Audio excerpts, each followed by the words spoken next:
Mes čia matom, kaip organizuojamos tikros nusileidimo varžybos ant žemės, ne ant šlaitų. Mes turime keletą švilptuvų, pavyzdžiui 2, ir pilotai startuoja su švilptuvo pagalba. Turime 4 vartus prie kiekvieno troso šonuose ir tam tikrą tvarką pilotus keliam į orą.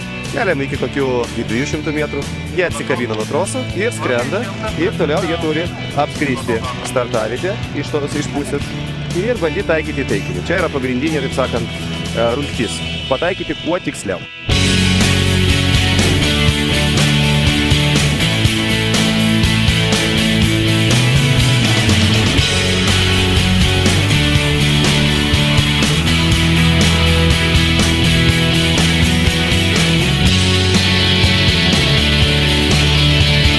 Šiandien dalyvauja 50 dalyvių.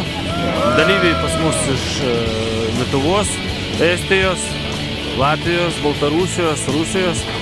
Šiais metais atvažiavo iš Anglijos vienas dalyvis.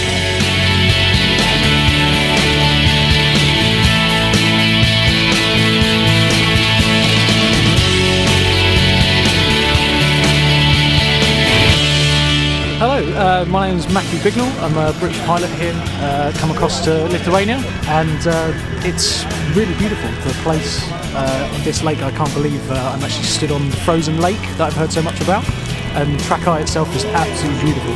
The competition's running really well. The winching system is fantastic. It's something that I've not seen before, and I think it makes the competition run really smooth, really safe. And yeah, I'm quite happy. Pilotai, kol vienas kyla, kitas ruošiasi kitoj startavietėj. Kaip tik tas vienas atsikabina, kitas pradeda startuoti. Ir tokiu būdu mes užtikrinam neblogą tempą. Tik spėja mūsų teisėjai priimti pilotus prie taikinio. Na, o prie taikinio pats pagrindinis užsiėmimas. Kas pataiko arčiau centro, tas gauna mažiau tai vadinamų baudos centimetrų arba taškų. Jeigu pataikai į patį nulį, gaunasi 0 baudos taškų, 0 centimetrų. Ir taip kiekvieną raundą tavo rezultatas sumuojamas. Laimi tas, kuris gaus mažiau baudos taškų, baudos centimetrų.